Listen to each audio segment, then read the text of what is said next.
मुश्किल दिन ताइफ का दिन था, जिसमें ताइफ के लोगों ने इतने पत्थर मारे कि आप सल्लल्लाहु अलैहि वसल्लम के जूते खून से भर गए। लेकिन जब ये सब कुछ होने का थोड़ा भी चांस था तो आप सल्लल्लाहु अलैहि वसल्लम को ताइफ जाने की जरूरत क्या थी? ये मुसलमानों की तारीख के सबसे बड़े दिन हिजरत की कहानी है। इस्लाम के पहले दिनों में मक्का में मुसलमानों पर बहुत सख्त जुल्म हो रहा था, लेकिन इस सब के बावजूद रसूलुल्लाह सल्लल्लाहु अलैहि वसल्लम सारों को बार बार कहते थे कि बहुत जल्द पूरा अरब मुसलमानों के ताबे होगा और रोमन और पर्शियन एम्पायर्स पर मुसलमानों की हुकूमत होगी, जिस पर मक्का वाले उनका बहुत मजाक उड़ाते और भी ज्यादा जुल्म करते।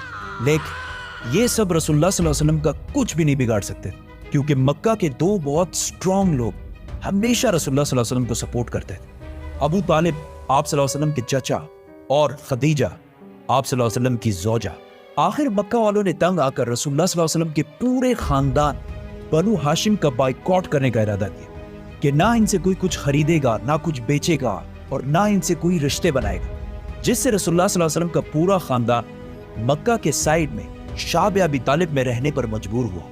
यह बाइकॉट बनु हाशिम के मुसलमानों से नहीं था, बल्कि पूरे खानदान से था, जिसमें मुसलमान काफिर सारे थे सिवाय एक शख्स के, अबू लहब। और यह बाइकॉट इतना सख्त था कि 3 साल तक रसूलुल्लाह सल्लल्लाहु अलैहि वसल्लम और उनके पूरे खानदान ने खाने की जगह पत्ते और चमड़ा भी खाया, क्योंकि मक्का पूरा डेजर्ट है।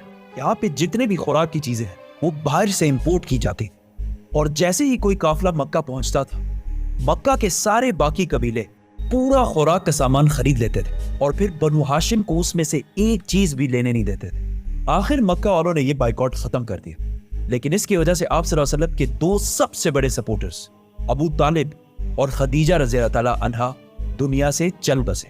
तो अब रसूलुल्लाह सल्लल्लाहु अलैहि वसल्लम को मक्का में प्रोटेक्ट करने वाला कोई भी नहीं रहा, और अबू तालिब के वफात के बाद बनु हाशिम का नया सरदार अबू लहब बना, जो रसूलुल्लाह सल्लल्लाहु अलैहि वसल्लम का चचा होने के बावजूद मक्का में आप सल्लल्लाहु अलैहि वसल्लम के सबसे बड़े दुश्मन थे। अबू लहब ने सरदार बनते ही आप सल्लल्लाहु अलैहि वसल्लम की मक्का की सिटीजनशिप खत्म कर दी।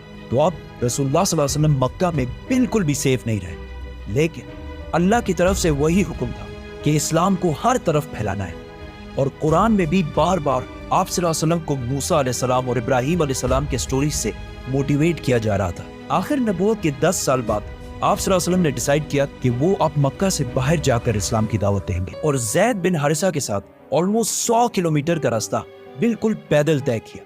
वहां आप सल्लल्लाहु अलैहि वसल्लम ताइफ के सारे बड़ों से मिले और उन सबको इस्लाम की दावत दी, लेकिन किसी ने भी उनकी बात नहीं मानी, और सब ने कहा कि आज के बाद ताइफ कभी वापस नहीं आना। ताइफ में 10 दिन गुजारने के बाद जब कोई प्रोग्रेस नजर नहीं आई तो रसूलुल्लाह सल्लल्लाहु अलैहि वसल्लम मक्का की तरफ वापस रवाना हुए। तो रास्ते में ताइफ के लोगों ने उनका मजाक उड़ाना शुरू किया, और आहिस्ता आहिस्ता वहां के बच्चे आप सल्लल्लाहु अलैहि वसल्लम को पत्थरों से मारने लगे। ज़ैद रज़ियल्लाहु ताला अन्हु ने आप सल्लल्लाहु अलैहि वसल्लम को बचाने की बहुत कोशिश की, लेकिन उन्होंने इतने पत्थर मारे कि आप सल्लल्लाहु अलैहि वसल्लम के जूते खून से भर गए। वहां से निकलकर आप सल्लल्लाहु अलैहि वसल्लम आखिर एक बाग में पहुंचे जो मक्का के एक शख्स का था, और ये देखकर ताइफ वालों ने आखिर उनका पीछा छोड़ दिया। ये गार्डन मक्का में आप सल्लल्लाहु अलैहि वसल्लम के सबसे बड़े दुश्मन उतबा और शेबा का था, लेकिन उन्हें भी आप सल्लल्लाहु अलैहि वसल्लम के जिस्म को खून से भरा हुआ देखकर तरस आया, तो उन्होंने अपने क्रिश्चियन गुलाम से इनकी तरफ कुछ अंगूर भिजवाए।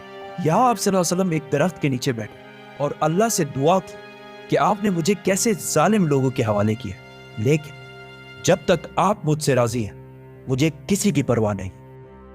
या इफ वी थिंक अबाउट, अल्लाह को तो फ्यूचर पास्ट सबका पता होता है, तो अल्लाह आप सल्लल्लाहु अलैहि वसल्लम को ताइफ जाने से पहले रोक भी सकते थे, लेकिन आप सल्लल्लाहु अलैहि वसल्लम को अल्लाह ने नहीं रोका, ताकि आने वाले हजारों साल तक पूरी दुनिया आप सल्लल्लाहु अलैहि वसल्लम के सब्र और डेडिकेशन को देख सके।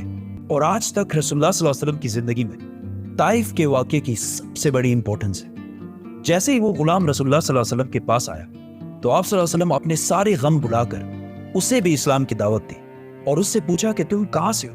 तो उसने कहा मैं नैनवा से हूँ।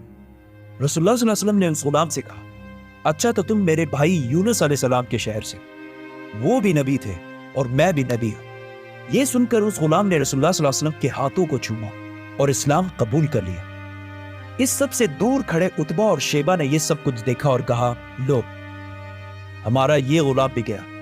वहां से आप सल्लल्लाहु अलैहि वसल्लम रवाना हुए, तो वहां जिब्राईल अलैहिस्सलाम पहाड़ों के फरिश्ते को लेकर हाजिर हुए और कहा कि अगर आप हुक्म दें तो हम इन सब को पहाड़ों के दरमियान पीस कर रखते। लेकिन आप सल्लल्लाहु अलैहि वसल्लम ने कहा कि नहीं, इनकी औलाद में से जरूर कोई मुसलमान होगा। और आप सल्लल्लाहु अलैहि वसल्लम ने इतने साफ जुल्म के बाद भी इन सबको माफ कर दिया। मक्का वापस आते हुए आप सल्लल्लाहु अलैहि वसल्लम ने रास्ते में जिनों के एक ग्रुप को भी इस्लाम की दावत दी और उन्होंने भी इस्लाम कबूल कर लिया। जैसे ही आप सल्लल्लाहु अलैहि वसल्लम मक्का के करीब पहुंचे तो उन्हें पता था कि अब वो मक्का के सिटीजन नहीं रहे, तो उन्होंने मक्का के कुछ लोगों से मक्का के अंदर रहने के लिए पनाह मांगने की कोशिश की, जिस तरह आज किसी दूसरे मुल्क का वीजा मांगते हैं। पहले 2 लोगों ने पनाह देने से इनकार कर दिया, लेकिन तीसरे मुतइम बिन आदी ने रसूलुल्लाह सल्लल्लाहु अलैहि वसल्लम को पनाह दी। ताइफ के इतने बुरे एक्सपीरियंस के बाद भी रसूलुल्लाह सल्लल्लाहु अलैहि वसल्लम को कोई फर्क नहीं पड़ा और उन्होंने इस्लाम फैलाने का काम जारी रखा। हर साल पूरे अरब से हजारों लोग मक्का हज करने के लिए आते थे, तो रसूलुल्लाह सल्लल्लाहु अलैहि वसल्लम सिर्फ रात के अंधेरे में इनके कैंप्स में जाते और इन्हें इस्लाम की दावत देते थे। लेकिन इस सब से भी बहुत कम लोग इस्लाम की तरफ आते, क्योंकि जब भी आप सल्लल्लाहु अलैहि वसल्लम इस्लाम की दावत देते तो अबू लहब, आप सल्लल्लाहु अलैहि वसल्लम के चचा, उनके पीछे पीछे जाते और सबसे कहते कि इनकी बात ना मानो। ताइफ के अगले साल जब रसूलुल्लाह सल्लल्लाहु अलैहि वसल्लम इन कैंप्स में गए तो वहां मदीना के 6 लोगों से मुलाकात हुई। जैसे ही आप सल्लल्लाहु अलैहि वसल्लम ने इन्हें इस्लाम की दावत दी तो उन्होंने आपस में कहा कि क्या ये वही पैगंबर तो नहीं है जिसके बारे में यहूदी हमें बहुत सालों से कह रहे हैं। अब ये किसी को पता नहीं था, पिछले 1000 साल से अल्लाह यहूदियों के जरिए मदीना वालों के दिमागों को ट्रेन कर रहा था कि बहुत जल्द मदीना में एक पैगंबर आने वाले हैं। मदीना के इन 6 लोगों ने डायरेक्ट इस्लाम कबूल कर लिया और वापस जाकर मदीना में इस्लाम को फैलाना शुरू किया, जिसकी वजह से अगले साल मदीना से 12 लोग इस्लाम कबूल करके आप सल्लल्लाहु अलैहि वसल्लम के पास आए और आहिस्ता आहिस्ता इस तरह मदीना में हर घर तक आप सल्लल्लाहु अलैहि वसल्लम का नाम पहुंचने लगा।